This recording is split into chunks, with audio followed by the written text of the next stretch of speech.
fishing news is brought to you by Navionics, Okuma, and Yozori. Hey there, Toby Lapinski for the New England edition of the Fisherman magazine with this week's web video fishing forecast. Well, obviously, got to start off this week's video by congratulating those New England Patriots for winning Super Bowl 53 on Sunday. Now, some people complained about it being a boring game, but honestly, for me, anytime the Pats add to their amazing Super Bowl legacy, I am a happy fan and I have no complaints. And hey, as Bill Belichick might say, we're on to Miami Gardens. All right, let's see. Looking ahead, we got our next fishing show coming up next weekend. It's the all-new Connecticut Outdoor Expo at the Mohegan Sun Casino. It takes place February 15th, 16th, and 17th. Now, I'm going to have complete details on this event, including our booth number and everything else, in next week's video. But in the meantime, if you want to check it out, start getting ready for this new show, you can always head on over to the calendar events page posted at thefisherman.com for details on this show, as well as all the other shows where you can find the Fisherman magazine this winter. All right, let's see. Let's take a look at the fishing we've got going on this week. Well, it's another wild weather swing, as where last week we saw single and even sub-zero temperatures at times. Tuesday of this week saw highs well into the 50s. I was wearing a t-shirt the other day when I was outside walking my dog. It's just crazy, the weather swing that we had. While this makes for some comfortable weather for those of us who like to be outside, it is not the ice fisherman's friend, as it will certainly serve to kill a lot of that ice we had along the coast and up on the Cape.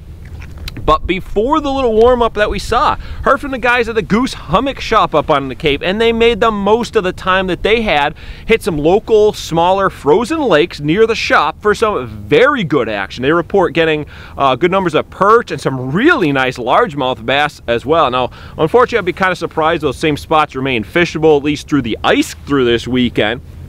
But they just might be worth trying from shore if any of them open up, or to even hit some of the other still open water spots on the Cape. Continuing with ice fishing, I even got out for my first trip of the season, finally, over this past weekend, along with Rhode Island field editor John Hanasek. Now, we hit one of our local Connecticut lakes for walleye and had pretty steady action. Honestly, some of the best action we've ever had. Icing more than 15 eyes, along with about a half dozen perch on medium and large shiners. Now, unfortunately, most of the fish were on the small side with only one keeper in the bunch, but the action was so steady and consistent, we never even got a chance to try and jig for any of the fish, as the flags kept flying all through the afternoon, evening, and well on into the night. I had hoped, obviously, to try and get out and repeat some of this action coming into this weekend, but with this little warm spell, it's not likely the ice conditions are safe where we had been fishing, so might make a little move, hit another spot, see what happens. And then last up, the cod boats were able to sneak out a couple of times this past week. Unfortunately, most of them report a slow bite with developing ground swells as the week proceeded, and they didn't have, at the time of this report, even an outlook for their next trips because of this weather we've been seeing. But looking into the weekend, if you do want to get out and do something, Captain Greg of the Blackhawk called me today. He plans to run a seal watch on Saturday, February 9th, and the boat leaves at 10 a.m. from their dock in Niantic. So it's back at the regular summertime dock in the Niantic River.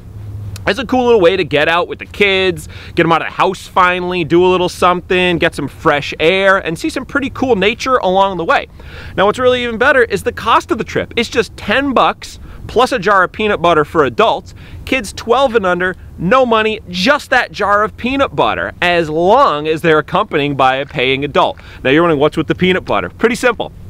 It's all being collected to be donated to a local food bank through the Black Hawk and the Community Problem. So you're not just getting out and doing something cool, having some fresh air with the family, but you're also doing something really good for those in need this winter.